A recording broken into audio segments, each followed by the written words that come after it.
What's up, everyone? Welcome to Culture Binge, the Wisecrack podcast, where we dig around and explore what's going on in the zeitgeist so we can talk about it with you, our friends and family.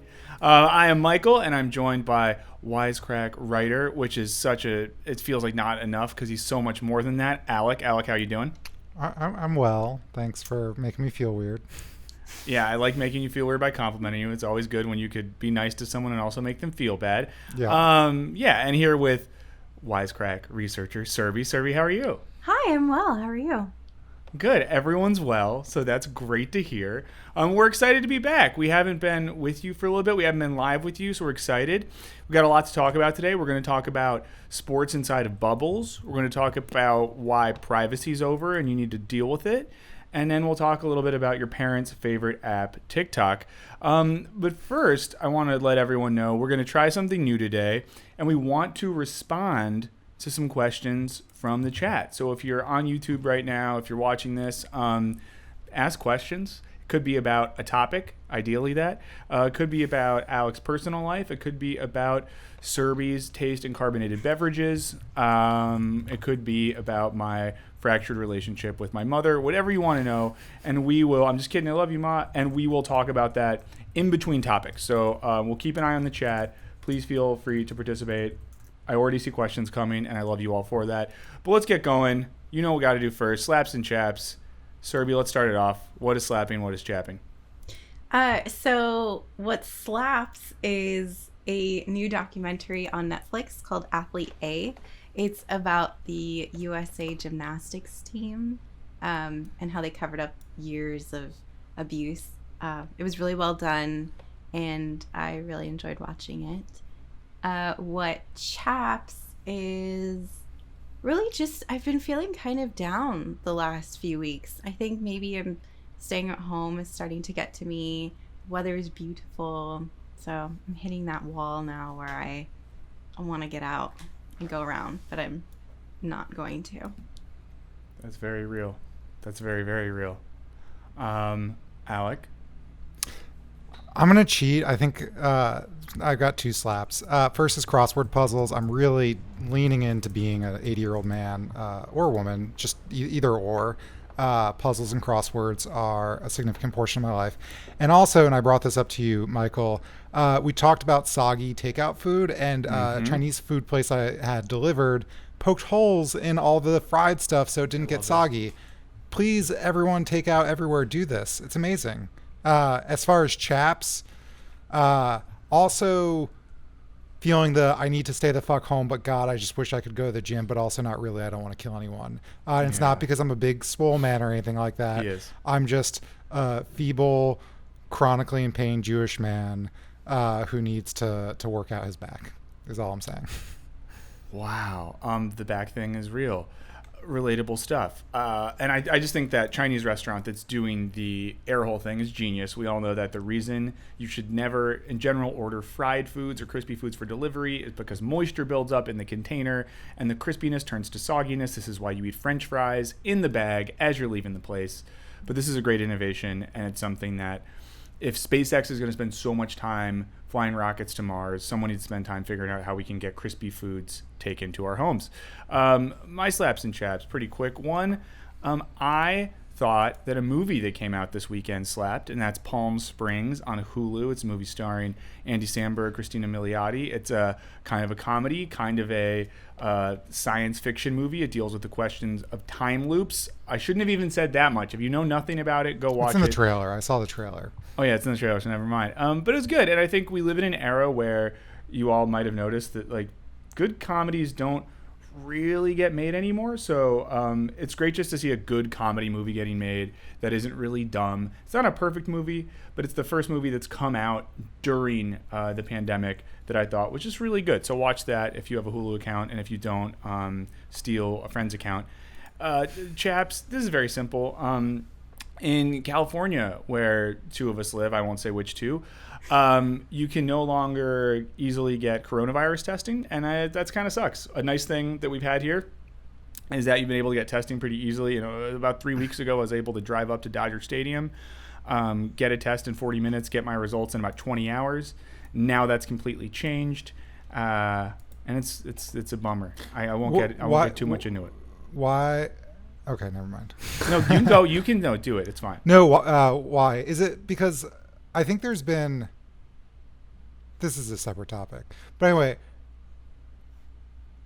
it seems like some people are like, oh, if I get the test, I can do literally whatever I want, which is not true. And yes, so that's it's in a stupid. response to like a sort of like, I don't want to say over testing. I don't mean that in the sort of like Trumpian sense. Well, the logic behind it is good in that the New York Times had an article on it today about testing in California. They got at this idea that they want to prioritize frontline workers, lower wage workers who are the ones most likely to get it, which is a good thing. We need to take care of those people. So that's a good thing. On the flip side, we know that one of the things, if we look internationally, that's helped other countries get back to some semblance of decent, if not normal, is mass public access to testing. So it is a little discouraging at this point in the game to see testing get limited in California rather than ramped up. And we will say before we get into it as well, thanks to Dudebides 1985 for throwing some coin our way and giving us some recommendations as well. So we appreciate that. Let's just get right into it. Anything else anyone feel like they need to say as a prefatory remark before we dive into our exploration of the culture? No, go for it. Okay, great. So I'll start. For our first topic, we're going to talk about sports bubbles, and in particular, the NBA bubble. This is a big day for me, as I remember one of the first times I got involved at all with anything Wisecrack related. I wrote some ideas for videos down that I think Jared, maybe Alec, looked at, and I had one that had to do with sports, and I got this response that said, no. So I'm getting to talk about sports on a Wisecrack property, so this feels subversive and great. And I'm not the biggest sports guy, but I do like the NBA. So here's what's happening. All the sports stopped in March. And if anything, for me, sports are very tied into the coronavirus pandemic because it was on, I think, Wednesday, March 13th. I might get the date a little bit wrong. That the NBA suddenly canceled games. And they canceled games as games were starting because cases started happening amongst players. So there was one instance where in Oklahoma City, they were about to start a game and the announcer said, tonight's game has been canceled. You're not in danger, but please leave the arena. And it's very terrifying because when someone says you're not in danger, you know you're about to die. Sure. But so for me, like, that was the moment where I felt like, oh shit, this is real. This is a multi-billion-dollar industry. If they're shutting down, serious stuff is happening. And ever since that happened, the NBA has been talking about restarting in a bubble format, which means one location, everyone contained, people getting tested every day, anyone coming from the outside quarantining so they can finish the season. So this is what the NBA is doing. They were between Vegas and Disney World. They said Vegas was too risky because people would want to sneak out and party. So they are at Disney World in Orlando. Wait, sorry, I knew they were doing. They're doing it in. Why not like in the middle of Oklahoma? Because they need a location that has nice hotels and big sports facilities. And Disney in Orlando has a thing called the Wide World of Sports Complex, which is a massive sports center with courts, gyms, all that sort of stuff. So it was a place that would give them access to both lodging and athletic facilities. And the best part about it is the day that everyone got there was the day that Florida had the highest amount of COVID cases that we've yet had. So that's fun. That's how it started. But so they're basically locked down in Disney. I guess it's like a 9-year-old's dream. They're playing all the games there. Now 22 teams with staffs went. The teams get 17 players on their roster, but then you add coaching staffs, trainers. So you have a lot of people. Journalists got to go as well. So you have a bunch of journalists that are there. But so everyone got there about a week ago.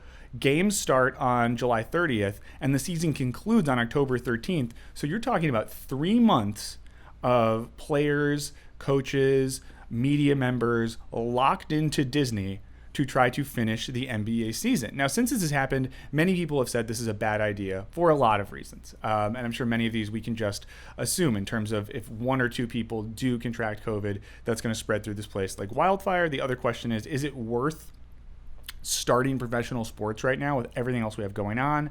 Another kind of moral issue, we can get into this, is testing. The same testing company that's processing all the NBA tests in Orlando was delayed in processing test results for high-risk patients in Orlando. So you have this question too, like, are you going to be bummed when grandma dies so a bunch of healthy 22-year-olds can get COVID tests twice a day? I'll tell you a few more facts about it. We can talk about it. But to sort of be safe, everyone has to quarantine for 10 days when we get there. So a journalist, for example, if you show up, you are in your hotel room for 10 days. You get to leave once a day to get a COVID test, and then you're back in your room. All your food's delivered to you. You can't go on walks. You can't exercise, all that sort of stuff. 2 players have already broke quarantine. One did it because, and I have to respect this, he didn't like the food, so he did a little Postmates action, had to walk across the official quarantine line to pick up his Postmates. But it was the most expensive Postmates ever because now he has to quarantine for 10 entire days. Another player, another player left his room during a mandatory 48-hour period where he didn't get results. So he's in for 10 days now. 2 of the league's biggest stars, Russell Westbrook and James Harden, both have tested positive for COVID, so they can't even go to Orlando yet. And there's also a snitch hotline. So the NBA has set up a hotline where players can call and tattle on anyone who breaks quarantine.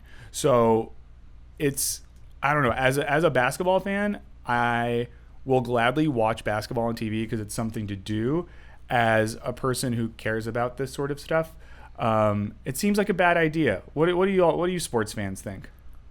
I love. No, I don't care about sports. But obviously it's a form of entertainment. When I first heard about it, it seemed, because I know they're doing a similar thing with baseball. It seemed like possibly not the worst idea, but I think the more information I get, it becomes less and less of a good idea. Because, if you've got, let's just say theoretically like 10 people kind of like in close quarters with each other, but they're staying safe, they're quarantined from the outside world, like, yeah, fine, whatever. But then you're like throwing in journalists and staff and all these things, and also just like young rich people who don't want to like listen to anybody else, and they're in the middle of Disney World. And yeah, it seems, maybe even the players will be fine, but will the people working around them? And also, I think there's a lot of stuff like we're getting more and more information about. I think there's this misconceived notion that, like, let's say the COVID mortality rate's 1% and maybe even lower for young people. That does not include the high percentage of cases that end in hospitalization that lead in like neurological problems. This is, I don't like severe ones. This is not a severe one, but I have 2 friends who got it in March who are young and healthy, and they still can't taste things correctly. Now, obviously, not onions tasting weird is fine, whatever.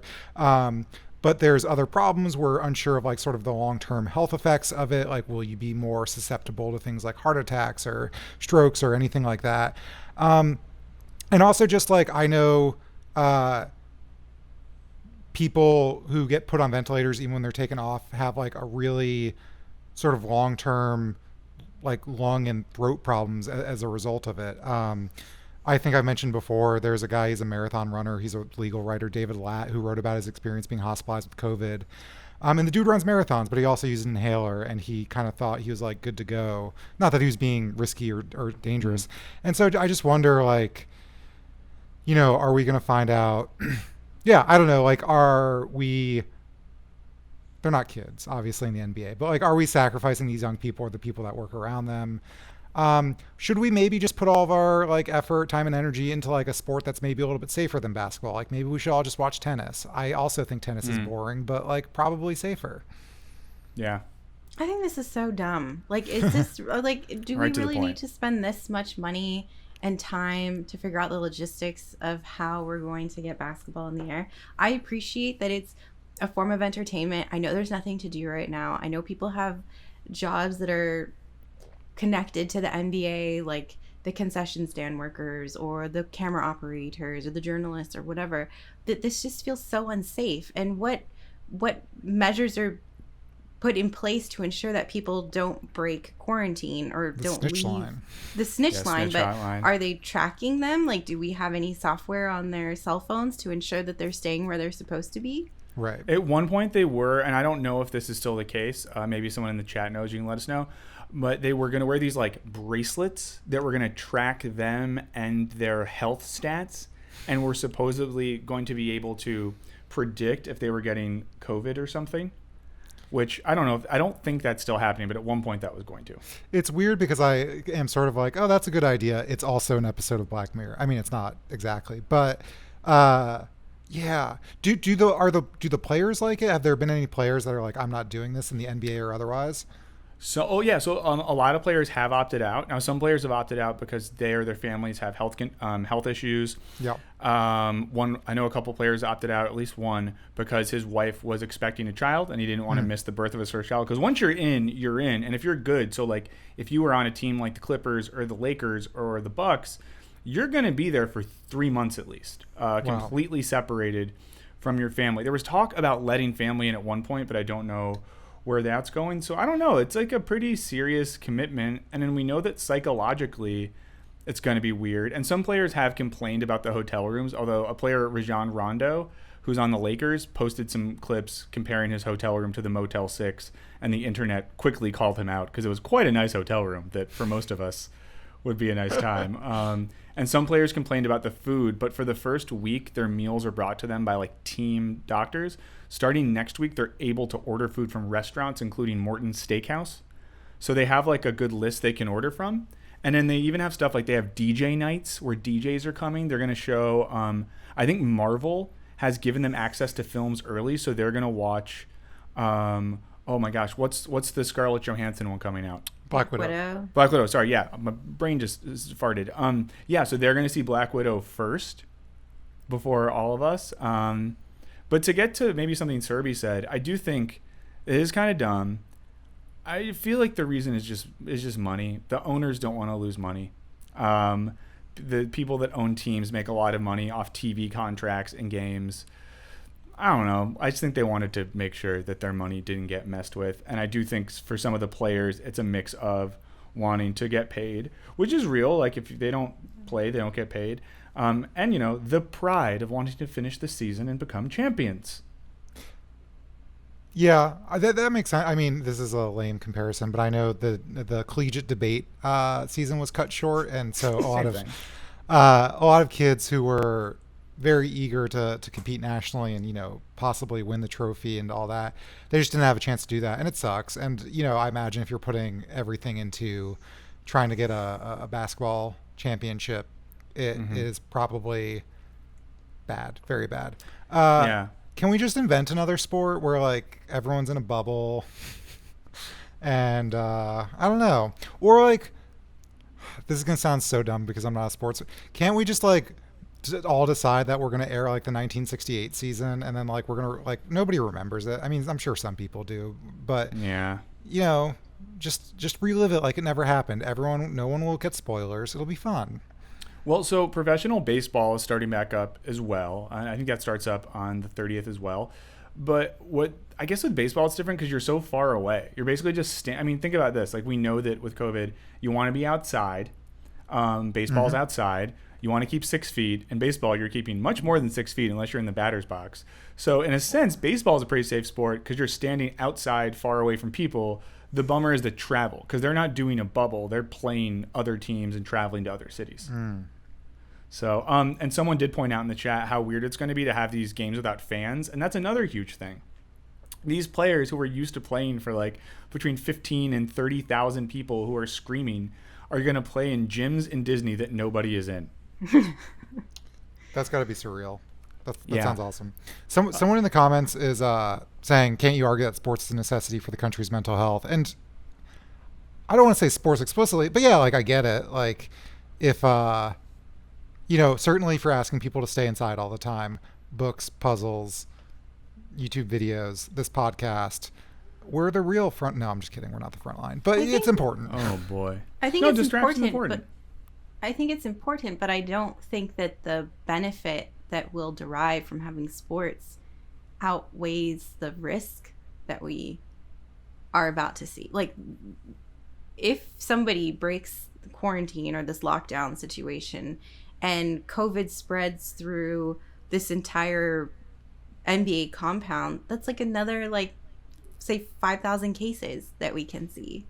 And that'll put an additional stress on the healthcare system. So I do think that it is important, but I don't think that, I think that we need to we need to we need to weigh the risks. Like what's worse? Like there are other things that you can do to alleviate any mental health. I feel like do we want to die or do we want to just play a puzzle? Like that's how I think about things. I'm going to go for the crossword puzzle. I'd rather do a crossword puzzle than I will die for the NBA. I will give my life for the NBA. I will bleed my blood for a league owned by billionaires. No, I get what you're saying. And I do think, not to be silly, I think there's a very high chance that they end up having to cancel it.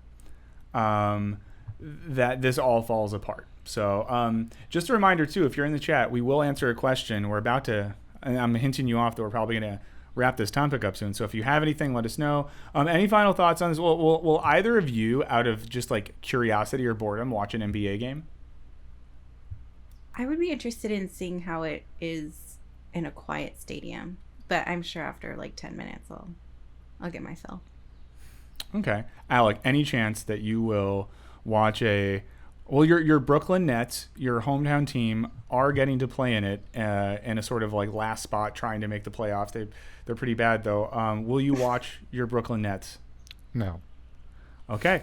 So it'll just be me, and I'm fine with that. And I think you're about to point out what I was about to point out. So go ahead, Alec. Oh, well, I was going to say before we move on, I want to thank Dem for donating some money in the live chat. And also, again, due to Bides, who'd pay top dollar to see Serby on Netflix's The Floor is Lava. So I don't know how you get on that show, Serby, but you need to do it immediately. What show is that? Oh, The Floor is Lava. It's like one of those obstacle course game shows. Kind of, I've seen the trailers. It kind of seems like American Ninja Warrior, but The Floor is Lava, like that game you play as a kid. Oh, yeah. Oh, I would be horrible at that game. I have really bad balance. Yeah, I'm going to start a GoFundMe to get, I don't know how we're going to do it. We're going to pay Netflix to put Serby on the show. I will say this before we move on. Alex just brought up American Ninja Warrior. That actually is my favorite American sport. It's the only true American sport. Oh, yeah. They could bring that back because it's one person on a course. So that honestly, like, I haven't heard anything. I'm going to look this up later. I don't know why they haven't brought that back as one person at a time. But, you know, I think this has been a Wisecrack podcast talking about sports. We thank you for sticking around with us. This will happen again sometime in 2023. Now, do we have any questions before we move on, or just speculation about which reality show we want to see Serby on? So here's a question from Kobe. What do you think about the UFC still putting on fights despite fighters catching the corona, and if it's still a good idea? That's fucking dumb. I just think it's a bad idea because it's a sport where you are necessarily breathing, spitting, and bleeding close contact on another person. Yeah, it's a very moisture-filled... Like, you punch someone in the face, they're just spewing a lot of germs at you. And, you know, gotta respect it, but it seems like a dumb idea. Yeah. The next one is from... Oh, did I just lose it? From Darian, who says, the larger question is, how do we handle all the people who have entire careers in this? Do they start trying to pivot, or do we tell them it's okay? I think Darian's referring to people who probably work in the NBA and stuff. Mm-hmm. Yeah, well, that's hard too, because think about how many people lost jobs who just like work for teams or at arenas and stuff like that. I don't know what the answer is. I mean, universal basic income. Well, I was going to say that, but I didn't want to get political. Yeah, let's just give people money. I love it. I think that's hard because if you have a role that's like a camera operator or like a sound engineer or something like that, where you have you're highly skilled, but there are no jobs for you because all of those roles are shut down right now if you wanted to move into films or something like that. But something there, it's like, I think it's easy if you have specific functions like in marketing or business development where you have transferable skills and you can pivot to another industry. So I think it's challenging. I don't think there's a right answer. Yeah. I think it just depends Yeah, so we should keep it moving. I will say, and I shouldn't do this, it's been implied in the chat that people don't enjoy sports. I enjoy sports very much. I've been in many sporting games, so you don't know me. Okay, so let's keep going. Our next topic, I'm kidding. I love that everyone's in the chat hanging out. I just got to let facts be facts. Serby, tell us why privacy is over, and we should just settle in with the fact that everyone is watching us all the time forever. Sure. So I have been thinking a lot about how videos have been going viral. And we've seen in recent weeks many videos of people behaving badly for example, someone in Central Park threatening a bird watcher, someone else having a meltdown in a Costco. And in many ways, we feel like we're serving justice. Like, we put this person on blast. We've publicly showcased someone's misdeeds. And it feels right and just to put someone in a public forum for everyone to see. But I also wonder if we're going too far, because is this the end of privacy and minding our own business? So I started to think about this more because a couple of weeks ago, there was a video of a woman who was trying to park her car at a gas station. And the woman tried a few times to park next to the gas pump, but she was parking on the opposite side of where her gas nozzle is. I think we have a video, right? We do, yeah. And so we can play a few. No, the gas tank's on the other side of the vehicle. The gas tank's on the other side, and she already did this once. She just drove. Okay. So she knows that now. This is the second time she's done this. So she should now drive so that it's on the driver's side. The tank is on the driver's side. The same side as her, right? Yes. Okay. But she pulled a circle last time. No way is she going to do it again. Now she's going to back into the right.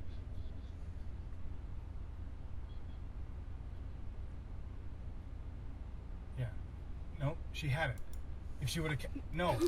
So Oh, no. many people found this video. Oh. No, she would have had to pull around. Oh, the video's back. No. Does she just not know which side the tank is on? Or does she think she's... She knows. She has to know. She just saw that it's not on the passenger side. Okay, so she's pulled up again on the wrong side. Hang on. Oh, okay. Whoa, that So person just whipped in there real there quick, you right? go. Hang We have an idea of what occurred. And many people found this video amusing, but there was one thread on Twitter that wonderfully articulates how I feel about the situation. So I'm going to read it. It's Charlotte Clymer at CM Clymer on Twitter. And she wrote a series of insightful comments. And here's a condensed version of her thoughts. So she says, "I'm not trying to shame anyone here or say you're a bad person or some other nonsense for sharing the video or laughing at it. But let's back up for a second and consider some things. This woman wasn't bothering or hurting anyone. She was minding her own business. She happened to be super confused on how to park near the gas pump, something most of us have done once or twice, but it literally did not affect anyone else other than her. It's kind of disturbing to me that this woman or anyone could be filmed going about their daily lives, unaware that they're being filmed by strangers, never consenting to it being shared online. And by the time they get home, they find out they've gone viral. It's deeply concerning to me that we're increasingly seeing a common respect for basic consideration of privacy be eroded away because we're all carrying cell phones that are technologically capable of recording and editing short videos. Because it's not just a video, it's the comfort we should all expect to be able to navigate the public square without feeling like our every movement is vulnerable to recording by strangers and put online. It's creepy and dangerous. It makes people feel unsafe. I don't know exactly where the line should be drawn on expectations of privacy in a world of smartphones, and I'm certainly no expert on privacy, but I feel like being graceful and considerate of others is a good place to start.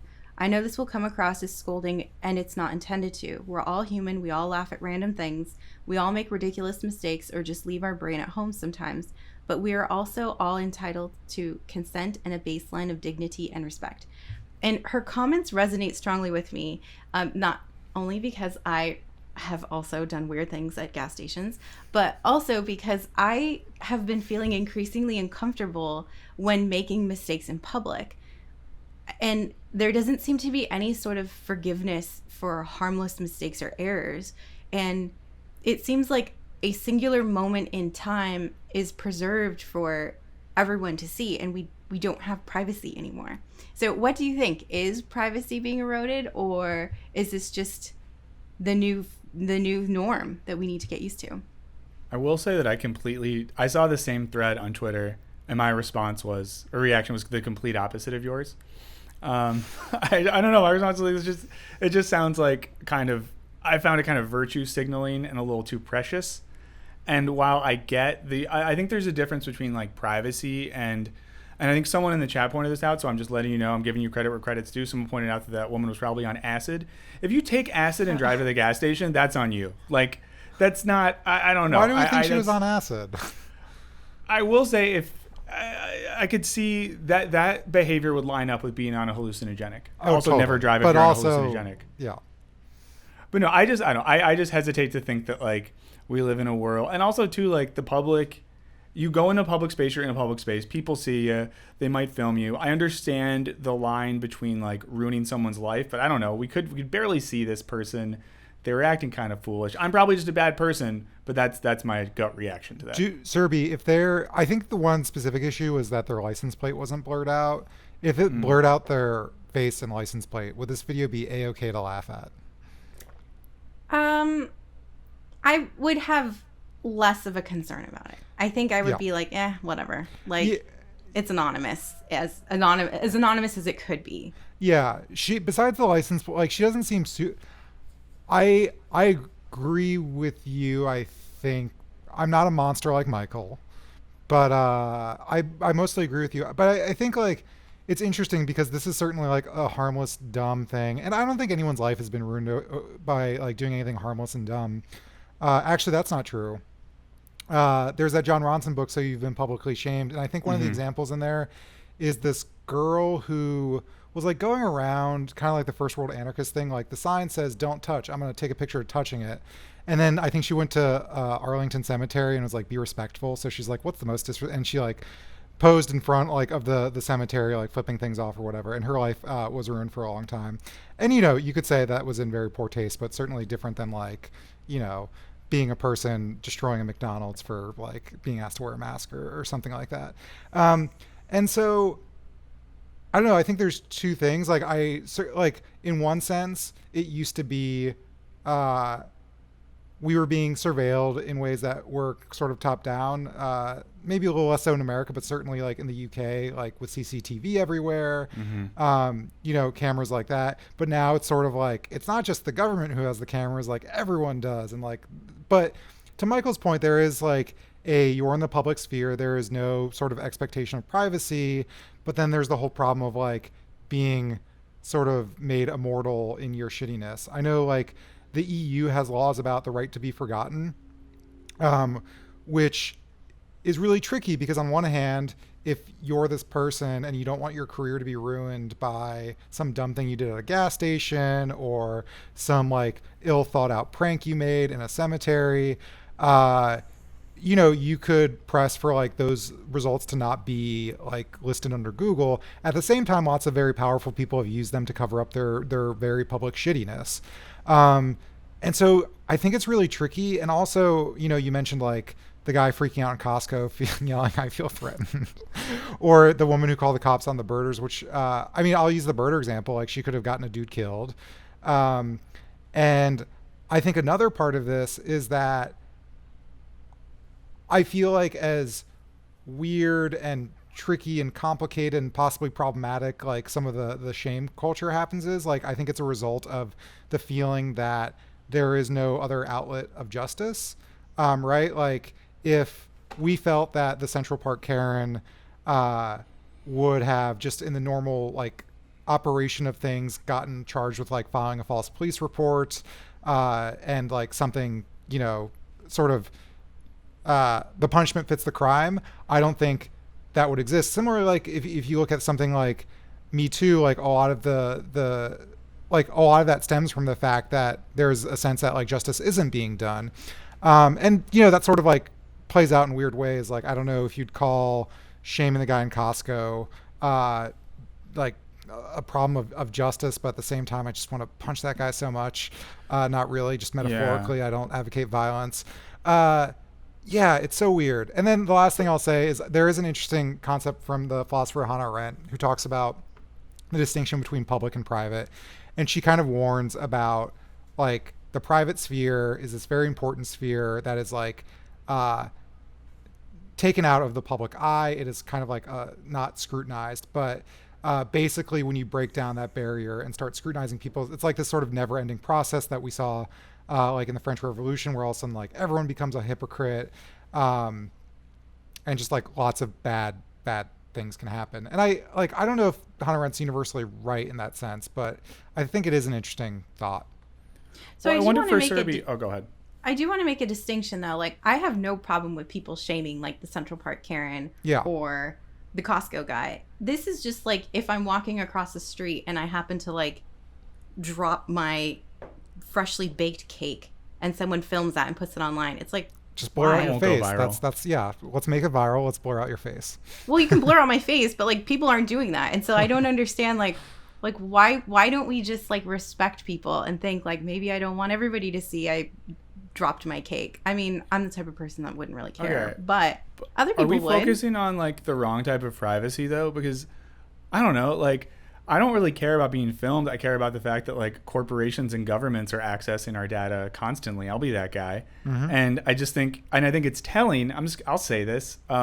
The person who did that thread is a person that's ex-military, worked in the army, and worked in intelligence. So we're talking about someone who literally worked for the military, which does. Oh, there's so many examples of illegal surveillance done by the military, which have led to literally ruining people's lives or killing them with drones. So I think like, I don't know. I just think it's kind of a distraction that, and especially the fact that the person who did that thread, which like articulated great points, but there I just see some hypocrisy there.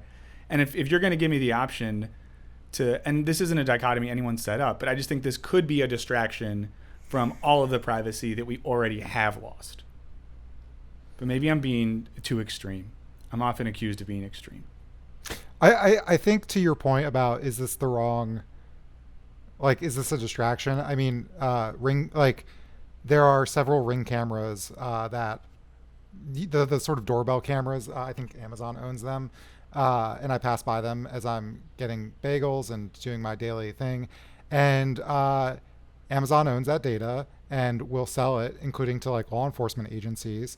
Or I don't know if it's specifically they've been implicated in selling that specific data, but Amazon does like contract and sell data to law enforcement agencies. And, also probably selling it to make some like creepy facial recognition app. And yeah, like that's probably scarier. But again, if you're going to share someone doing something stupid, I really think the solution is just to blur out their face, unless they're doing something dangerous, stupid, like Central Park Karen. That I feel like, can we all agree on that? Agreed. Wait, so what do you think, Serby? If someone did a video, okay, so you drop the cake, they blur your face, so all they see is a human body drop a cake. Are you pissed? Are you okay with it? I'm fine. Okay. So if you see Serby dropping a cake, which she wouldn't, No. but yeah, Who drops drops a a cake? cake? Yeah, cakes are important. You care about them. This one got intense. Any other thoughts on this one? And also too, this is another call. If anyone does have questions for us in the chat about this or other things, you can let us know. Alec, did you find anything? I feel like you're the one of us that can pay I'm doing attention it to right two now. things. Give me 1 second. I'm so distracted. I had to turn it off. Yeah, I'll admit this to everyone. This is the first time that Serby and myself have tried to keep up with the chat. It's very hard, and I'm very impressed that Alec is able to do this. Oh yeah, it's an acquired skill. I've started doing this, like I've always responding to people in the chat occasionally, not all the time. It's very distracting, but I don't know, something to do with unmedicated ADHD. I don't know, but here's a specific comment from Benjamin, who says anonymity also allows for toxicity. Look at driving or the internet. Is that a good reason to remove some of that privacy? I think that's interesting. Yeah. And again, to like Central Park Karen, like the sort of anonymity of calling the cops on a stranger in the middle of a park where there are no witnesses, like you can be a pretty big dick. I kind of related to Benjamin's comment. I also wonder, there are privacy protections in the U.S. kind of surrounding around like, what level of privacy can the police violate, to sort of apprehend you for a crime? Well, when it comes to like searching your house, they need a warrant, or can they search like outside in your trash can? Can they do this or that? Can they wiretap you? And I don't know, obviously in public, there is no restriction on like what level of sort of citizen surveillance can happen. And citizens are not like a professional government force, but it is, I think, kind of interesting. Should we move on? Cool, let's move on. We did have a Kantian in the chat. I think James said, film others the way you want to be filmed. The categorical imperative. He didn't say this part. It's like the categorical imperative of public filming. So I like that. If you're wondering what to do, would you want to be filmed in the way that you're filming that person? Yeah. Great question. Okay, so we now turn to our resident teen culture correspondent, Alec, who's going to talk to us about TikTok. Well, hello, fellow kids. Related to privacy, we're being thematic here. I want to talk about TikTok. There's been a lot in the news about, I believe one article called it a surveillance scheme, thinly veiled as a social media site. There is, I was reading a Seattle Times article about it, and here's a quote from there. Privacy concerns have been the most viral aspect of the popular short video social network in the last week. On July 7th, Secretary of State Mike Pompeo said the U.S. was considering banning TikTok and warned it puts your private information in the hands of the Chinese Communist Party. On July 10th, the Democratic National Committee cautioned staffers about using it. The same day, Amazon also told employees to stop using the TikTok app on work phones, but later said that order was sent in error. Weird how that can accidentally happen. Amazon CEO Jeff Bezos, that was a disclaimer about him owning Washington Post. Anyway, TikTok is owned by ByteDance, which is a company based in China. Sort of surrounding this, Ninja, the famous Twitch streamer who plays Fortnite, said he was tweeted that he was deleting the app. India banned it over privacy concerns as well, along with a bunch of other sort of Chinese-owned apps. As far as the data they are collecting, from this article, it grabs what videos you watch, how long you watch them, but also your private messages. According to the U.S. privacy policy, it says it gathers location data and the type of device you're using. But also there was a little bit of a kerfuffle in that it was on your phone looking at what you were storing in your clipboard. So if you've ever sort of copied a message or a URL or something, it was accessing that. According to TikTok, it was a weird anti-spam measure. I don't know if you're copy and pasting lots of shady links, maybe they can tell if you're a spammer. I don't know if we should believe that, but that's what they said. But also, just here's what TikTok says. This is also a quote from the article. TikTok said the Chinese government has never asked for its user data and that it would refuse such a request. TikTok says its security team is led out of the U.S. by an executive who has decades of industry and U.S. law enforcement experience. How well it could actually resist an order is a separate question. I have more to say, but what are your initial thoughts? I don't use TikTok, but a friend of mine is an avid TikTok watcher. So she'll send me links to the videos, so I open it up in my the UI version. Yeah. But I don't know. I would not use anything like that that would take my data in that way. And I have very strong feelings about China and surveillance. And so I like the whole thing freaks me out. Do you use Facebook? I do not. Okay, so I can't hypocrite shame you. What about Instagram? No. Oh, well, I have an Instagram that I never post on it. I just follow my friends. They know a lot about you based on your friends. Well, that's fair. I'm not going to give you shit. Really? What do you think? Oh, Michael? and I use WhatsApp too. Well, so I think, and I know Serbi implies, I feel like you know about this. I don't know a lot about Chinese data surveillance in general. But yeah, I guess my thought with all this is sort of like, if we're not going to use TikTok, we probably shouldn't use everything else, because I think we have pretty clear evidence that, and I'm not good because I do still have a Facebook account and I truly hate myself for still having one. And then Instagram owned by Facebook, so same thing. I just worry, like, it's sometimes, what it feels like to me? It just feels like it's we can either get off everything or just stay on, because like, what's the point, I guess? And I don't use TikTok.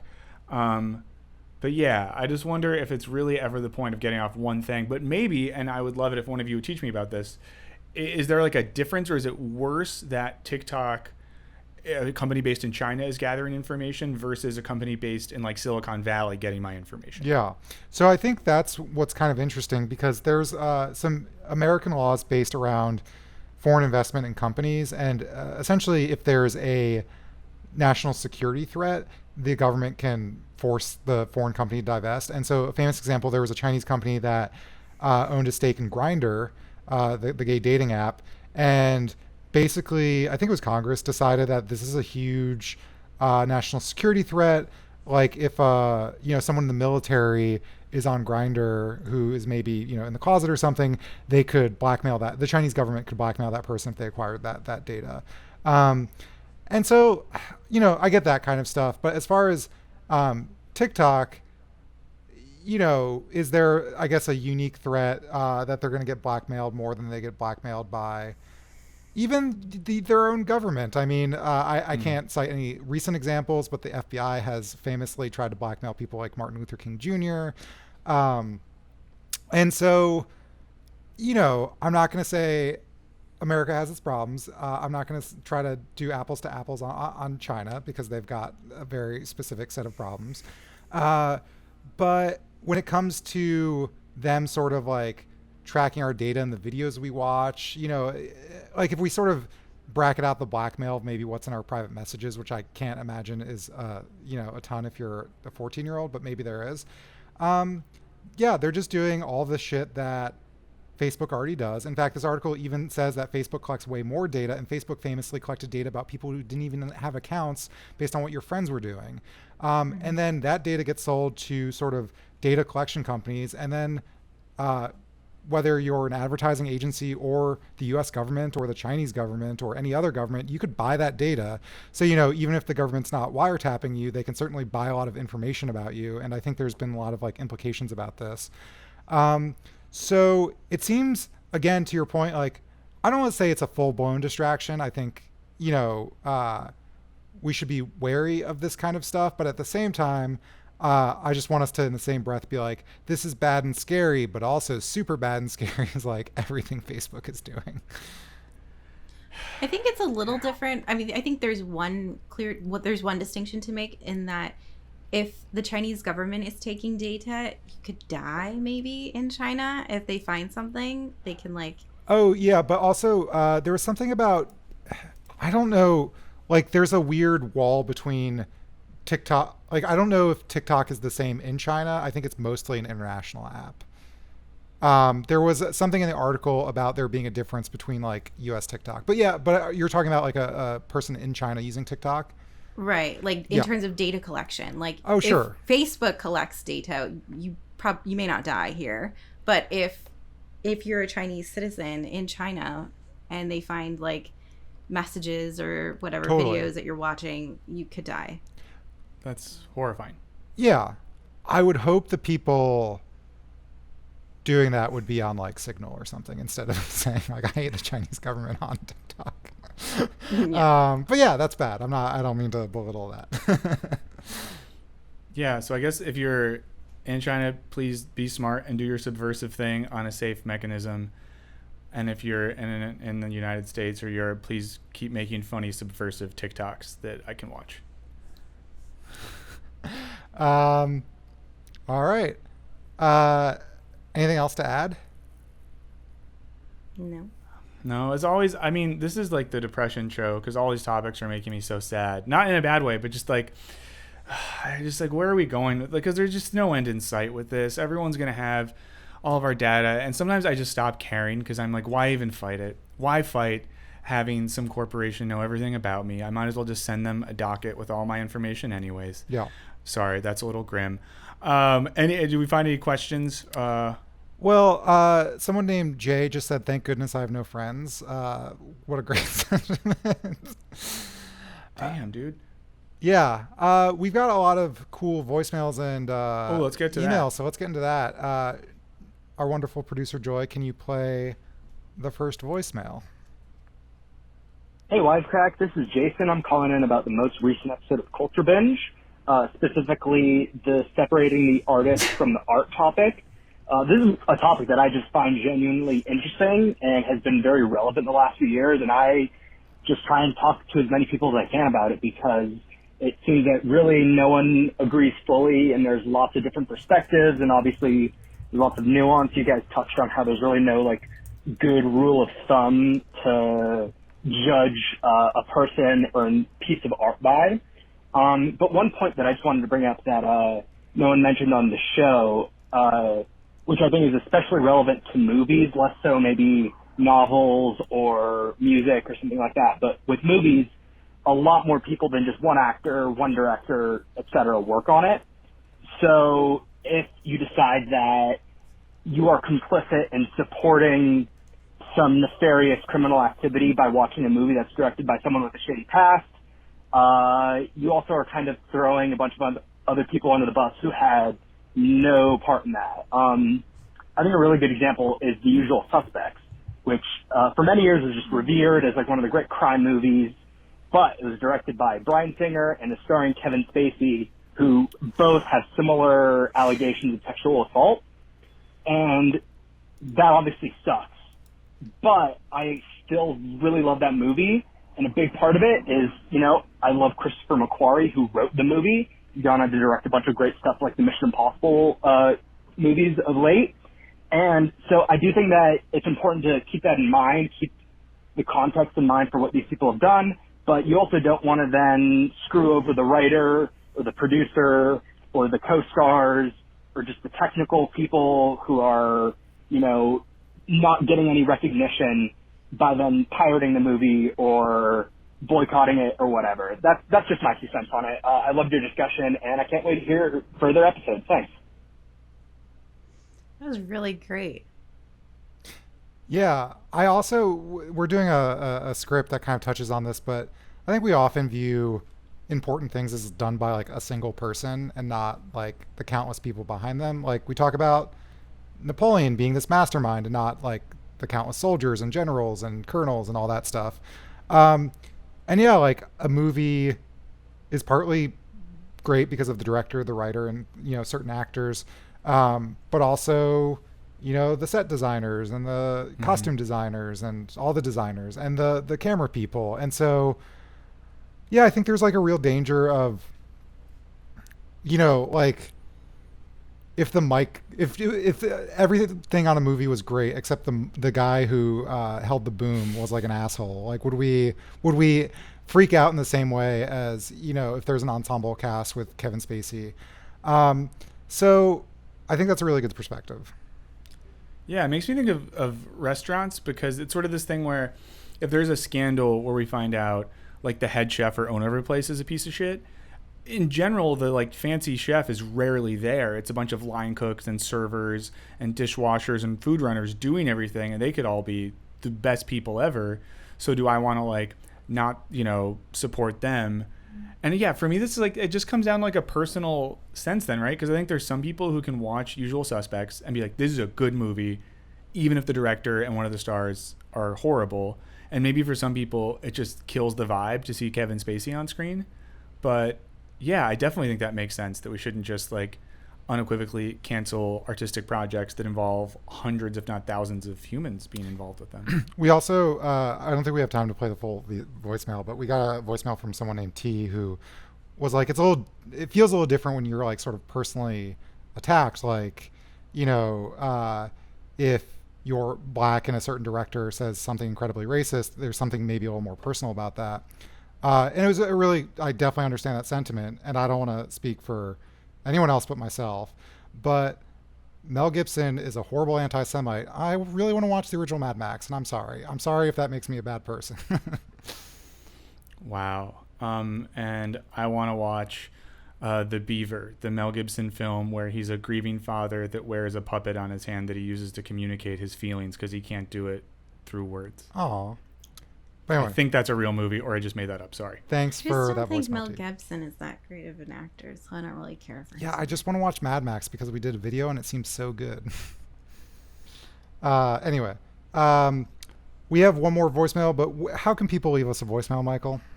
Oh, so many ways. One, find me on the street. I'll write it down. I'll communicate it. Two, email culture@wisecrack.co. As always, no M. culture@wisecrack.co, or call us on the phone, 213-534-8807. That's 213-534-8807. We love hearing from you. And just so you know, if we don't get to it on the show, it's just because we talk too much. We read all of these, we listen to all of them, and we appreciate the hell out of it. So please do get in touch. Culture Binge at wisecrack.co.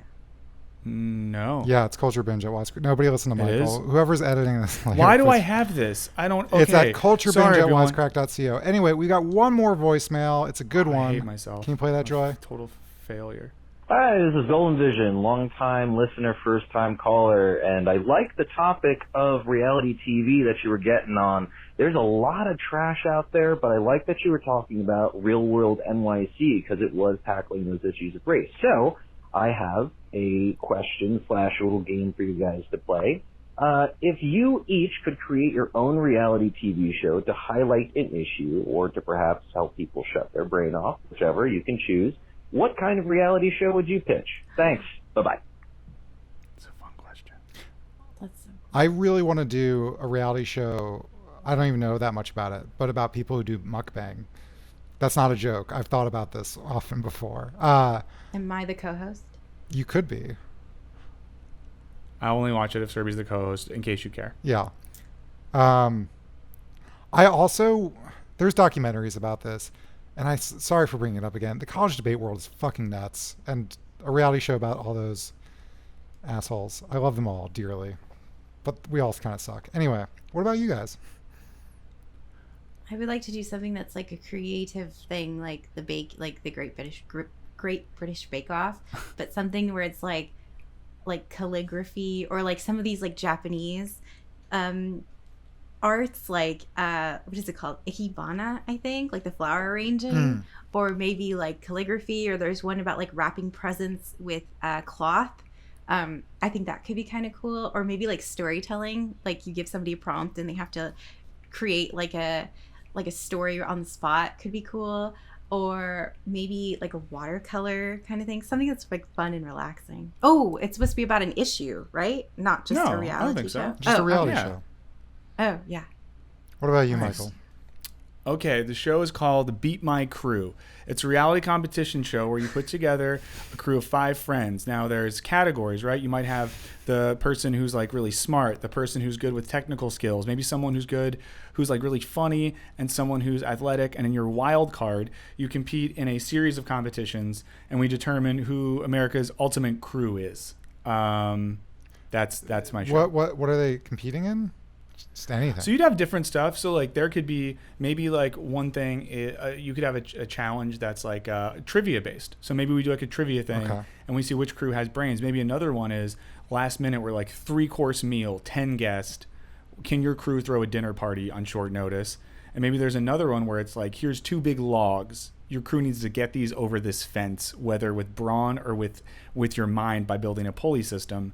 So we're really trying to find a group of friends that have all of the necessary skills separately, but when they come together are an unstoppable force. Could you do like, you have 48 hours to prepare a case against Ghislaine Maxwell? Could that be part of it?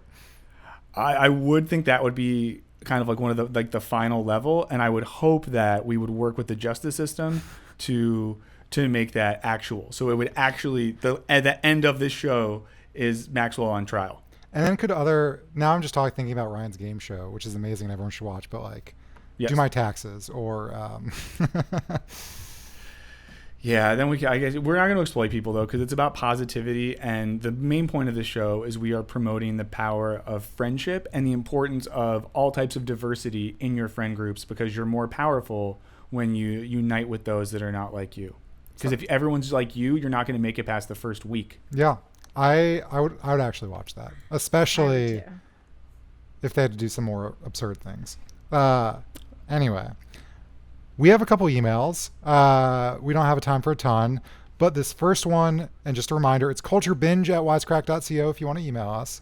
But Culture Binge. If anyone emails culture at Wisecrack, you're in serious trouble. Do not put pertinent information in there, and I'm sorry that I'm an idiot. the Chinese government will intercept it. Here's an email from Dan.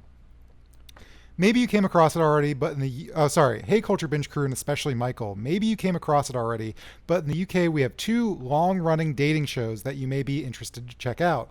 First Dates, the first one, is a really straightforward blind date type setup. The whole show is in the same restaurant in London, and the participants cover the bases of all kinds of orientations, ages, and backgrounds. The show does the matchmaking, although sometimes it seems like the pairing is made for entertainment value more than genuine connection. This is always clearly done without bad intentions. For example, it may be a humbling experience for one or both of the people.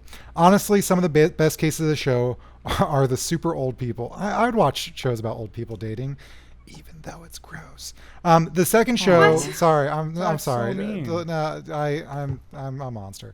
The second is a show called The Undateables that follows people with different kinds of disabilities or differences as they navigate the dating world. It is so damn wholesome that I often come home just to find my housemate watching it while weeping gently into her protein shake. She's on a health Wow. kick.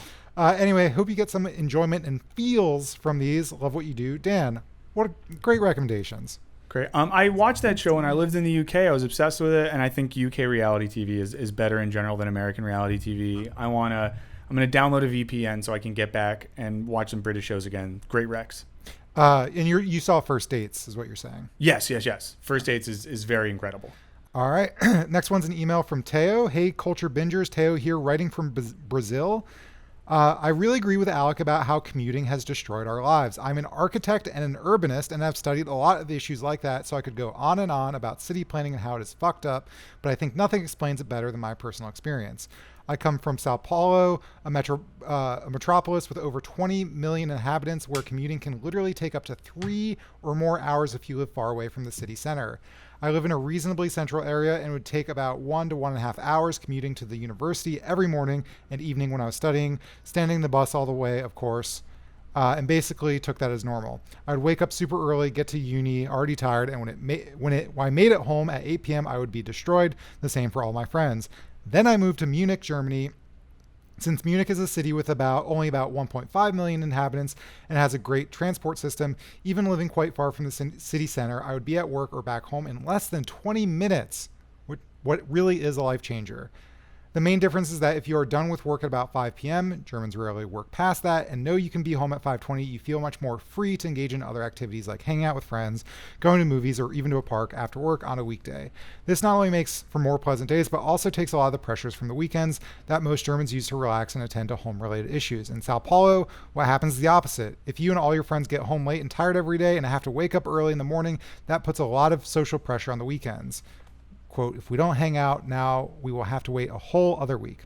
This leaves no space for the rest and making the whole work week just a dragged out waiting period. Small changes in commute time can really take the joy out of working. And I think that is in itself a major issue. That said, I still love to live in Sao Paulo. Maybe that's because I'm a bit of a junkie for big metropolitan areas. Haha. Keep up the great work, Teo.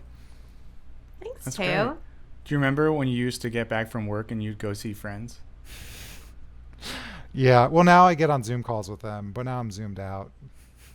Yeah, I have the Zoom all server. You still zooming? I have Zoom all day for work, so I'm not. Okay, so you're zoomed out. Yeah. Wow. Well, that was great, and I agree on the fact that we all agree with Alec that commuting ruins everything. So I will say a recent development in my life, not that I've ever commuted, but my partner who doesn't now after work, it used to be, I'm so fucking tired, I don't want to leave the house. Now it's, let's go on a walk. And, we're fitting in like mile and a half walk every day. Wow, that's nice. Yeah. that's lovely. Are there any more emails or calls? One quick one. Great. It's a recommendation for Serby. I know Serby talked about her love for spelling bees, and I want to recommend the Netflix documentary Spelling Dream. Great use of an hour and a half. From Sam.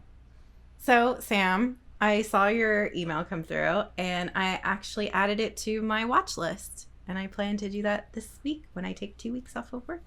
Nice. Hell yes. Wow. So we'll remind you once again, recommend more stuff. Prioritize Serby, of course, because she's the best of us.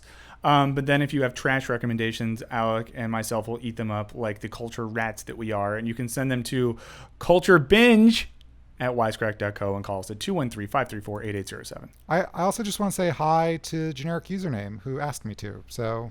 Oh, what up, generic username? Hi, generic username. Okay, so let's say people have a culture recommendation and they think I can't write an email right now. Gmail kicked me out. I do have a Twitter account though. How could I get in touch with Alec or Serby and tell them to watch a Dutch dating show that involves sea creatures? I didn't mean to do that. I just picked a random country and it happened to be that one. Never mind, everyone. This is a dating show that takes place in Austria. And it's people who date by making pastries, and it's called Let's Cake It. So how could they, Serby, if someone wanted to tell you about that show, how could they let you know immediately via the powers of social media? Tweet me at Surrey Patel 22. You heard her. Tweet her. Alec. And same question. I'm on Twitter at Wisecrack Alec, ALEC.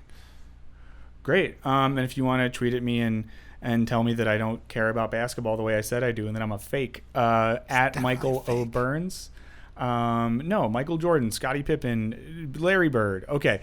That is all for this time. We are going to be back in 2 weeks. Thank you so much for everyone who hung out in the chat and asked questions. It's a new thing we're trying. Sorry if it felt sloppy. That's our fault, not yours. And we'll see you in 2 weeks. Bye, everyone. See ya. Bye.